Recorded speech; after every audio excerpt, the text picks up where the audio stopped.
Tortured. It's From the Front Row with Johnathan T. Rokford.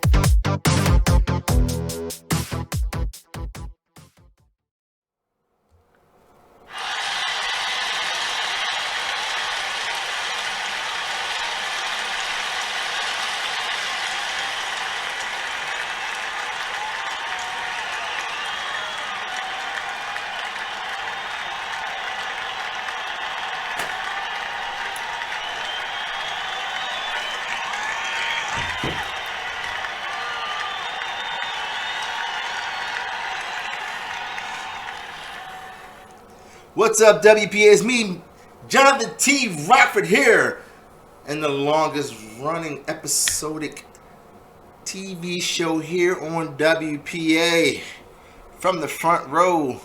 And once again, I bring you another week of exciting matches here in WPA as we recap the Mega Week.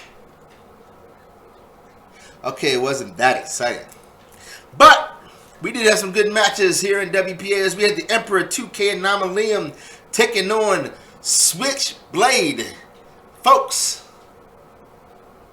what a match to be beheld.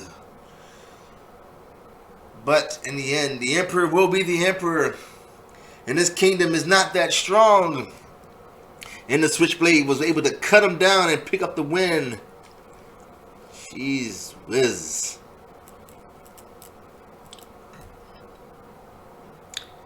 Now our next match was the Wraith versus the man nobody wants to lose to, Kwani Fist.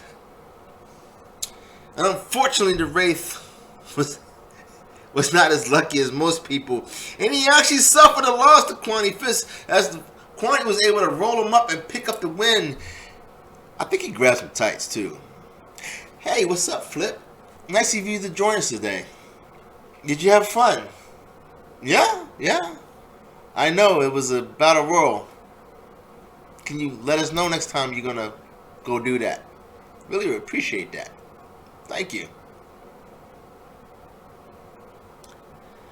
Now, our next match was the newcomer horror show Humvik, the Aussie sensation, taking on Johnny Rocco. And Johnny Rocco was able to welcome him to WPA as only Johnny Rocco can welcome somebody to WPA. You know, a part of me thinks there was a little bit of jet lag involved on the horror show's part. You know, flying in from Australia and then trying to have a match with all people, Johnny Rocco. That is not going to fare well for anybody. Seriously. But Johnny Rocco picked up the win. You know, after day one, Johnny Rocco said he was going to declare war because he wanted to go up for the IC title. He wanted to battle the Queen again, but he dropped the ball. But he said the next time he gets a chance. The Queen might want to be watching out. It sounds like she has a target on her back. You know, when Sinners is going for some titles, they find a way to get there. Now, the next match was the Beast versus Mark 69. And folks, what can we say? Drum roll, please.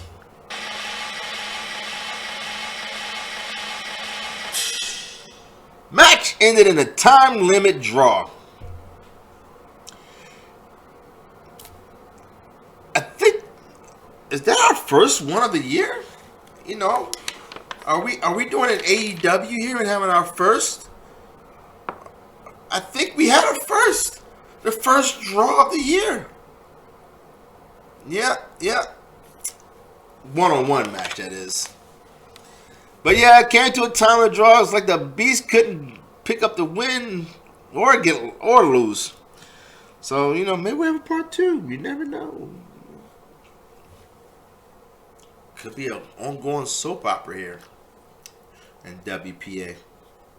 Now, next match saw Lucha Libre taking on Luscious Lucius, who decided to put out a cover spread of how he looks at his match versus Lucha Libre. Had a little side boob going on there. It was not the best looking thing we've seen here in WPA, but we've seen worse, believe it or not. But he probably should have been concentrating on his match, as Lucha Libre was able to pick up the win, especially after being shot down by the Queen for an IC match later. But I'm pretty sure he's used to being shot down. Now, in our next match, we had Jermaine Walker taking on Texas Hate You. And folks, what is there to say? Like Thanos snapping, Jermaine Walker picking up a win over someone is kind of inevitable. Wasn't really much to talk about in that match. Kind of over and done before it even started. Now in a special match, folks, we had Shona Campbell taking on the Big J Browski. And I don't know what's going on. Shona's trying to escape from her past, and it's like her past just won't let her leave. It's like a running soap opera, folks. As Shona takes on her former faction and has to win 3 out of the 5 competitors she faces, starting with the Big J Browski. And folks, the Big J Browski stuck it to her and was able to defeat her. And now she's 2 losses away from being stuck for 30 days.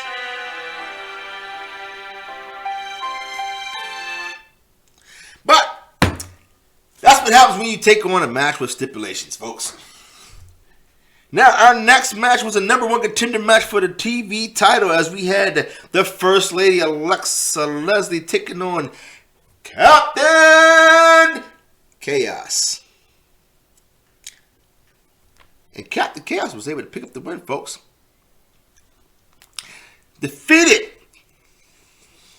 Alexa.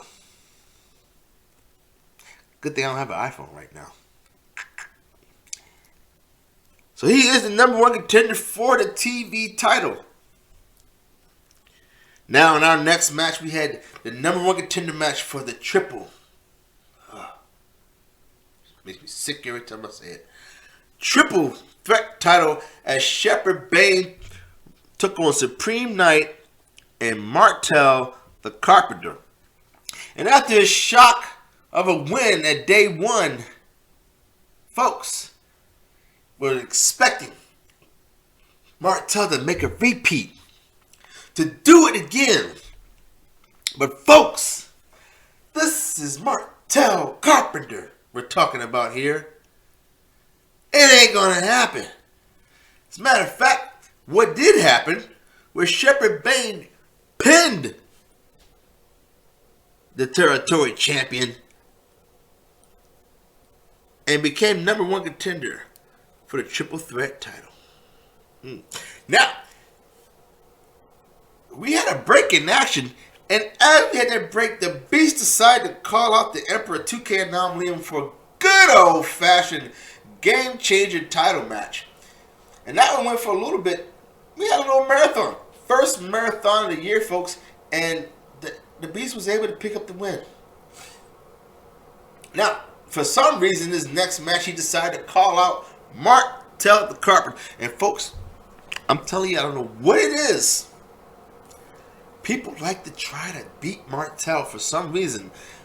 He doesn't do anything to anybody, folks. But the Beast called him out, and luckily, he defeated him. So no paper bag for over his head for him. Picking back on the action, we had the WPA Trios Championships on the line as the Killer Goons, Jayla Masters, Casper 2779, and the Brass Hole took on the Master, Sean Puff, Chris Salas, and Red Death. Folks, you want to know what happened?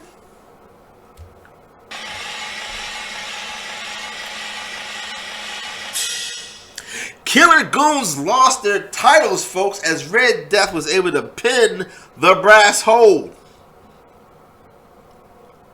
I think the Killer Goons just like to win titles. They don't like to hold on to them, though. Well, certain ones don't. Especially if it's involving multiple people. Now, in our Triple Threat Championship, we had the newcomer, the new champ, the Lycon Umbros, defending his title against Needles Kane and the Messiah. Folks, you know, I was almost expecting Needles Kane to win that match.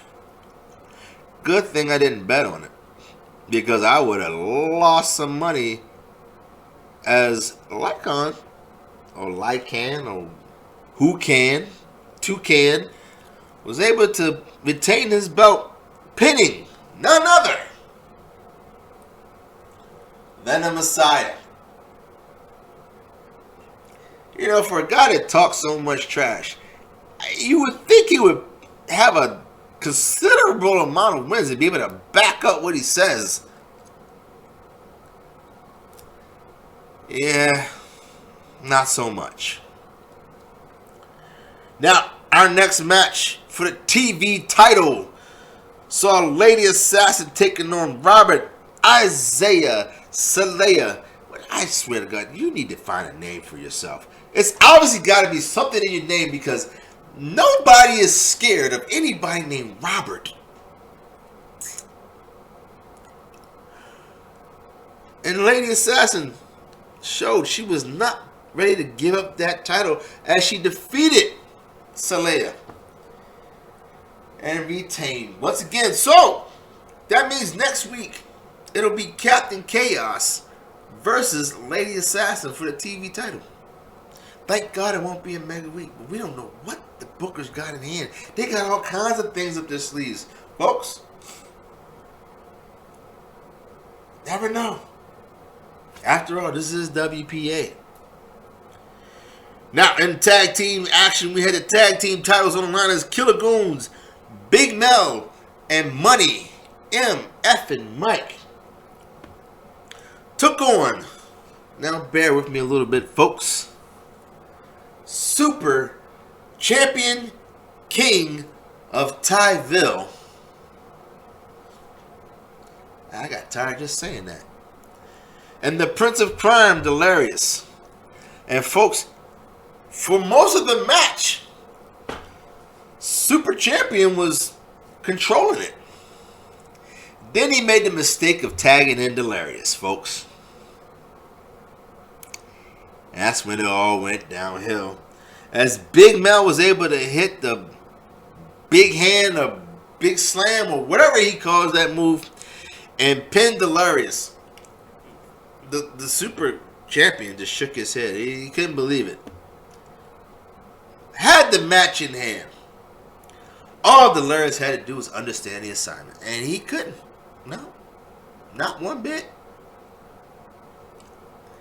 Now, our next match saw the Queen Starling J put her title on the line as she took on number one contender Nergahante.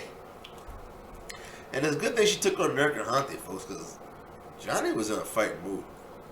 Seriously. And the Queen was able to retain her title. Folks, I don't know if there's anybody out there right now that when the title's on the line that can beat the Queen. proof's in the pudding, folks. She's had a lot of successful title defenses. Her only loss coming in a non-title match. Can't fight facts. Now, our world champion was also in action as the Darkstalker took on the #1 contender, straight out of Canada. Is a psycho named Crazy Canuck. And folks, the Darkstalker was able to retain. It almost like he wasn't even trying. Hit that black void and match was over just like that. But that's all I got for you folks. Stay tuned for Phil as he gives his pick of the week. He's actually saying it's getting kind of harder, guys. Some of you guys are really starting to impress him.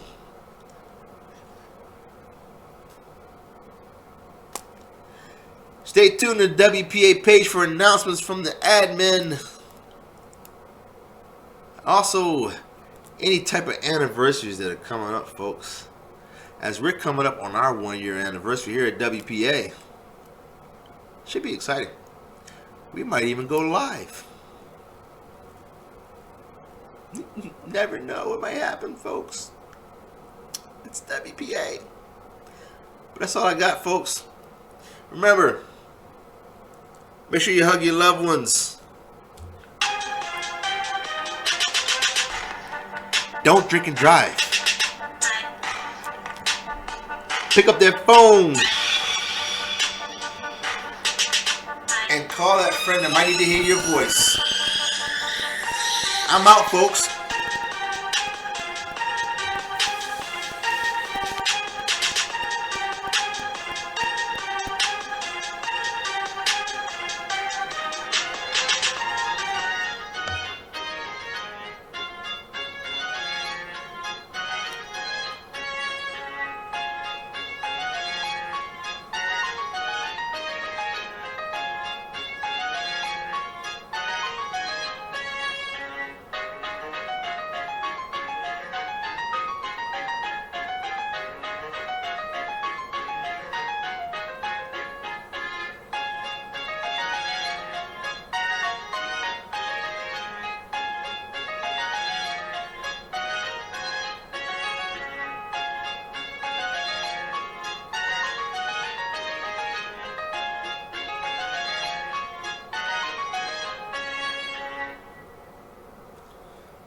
Good evening, WPA. It is I, Philip Alexander Carrington IV, here once again with another weekly pick as we conclude a full week of action here in WPA.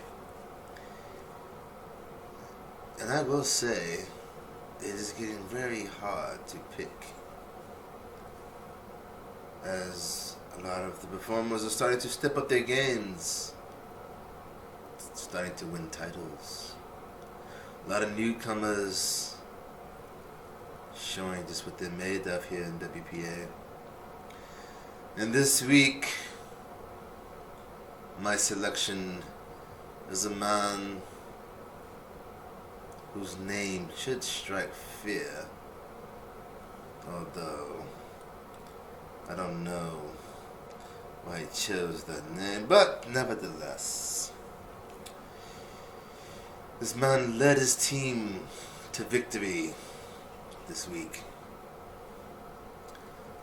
which it was over the Killer Goons, but nevertheless, it's neither here nor there. Red Death.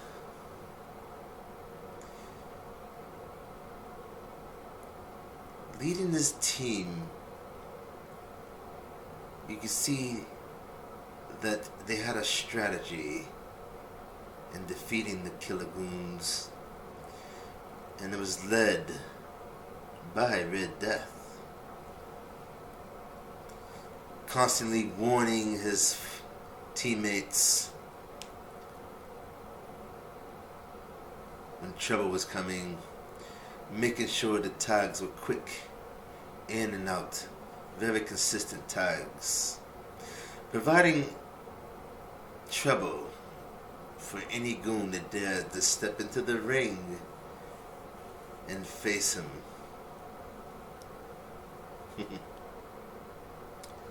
And now they are trios champions.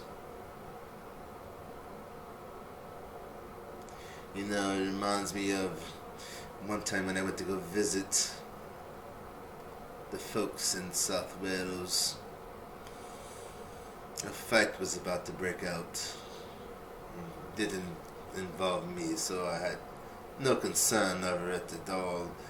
But you could tell who the leaders were by how they gathered their troops to ensure a clear and decisive victory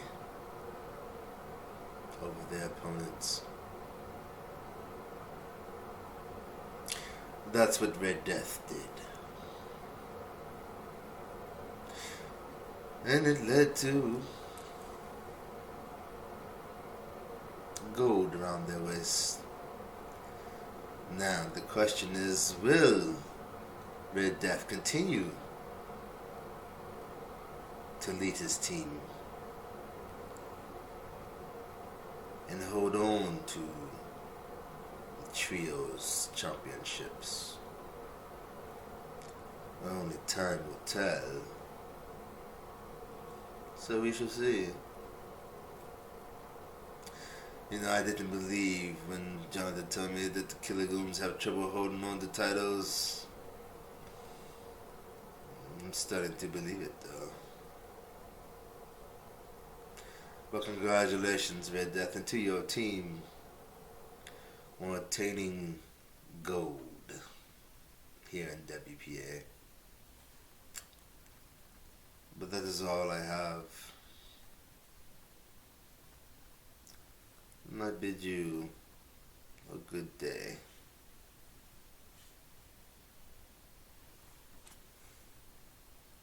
I said good day.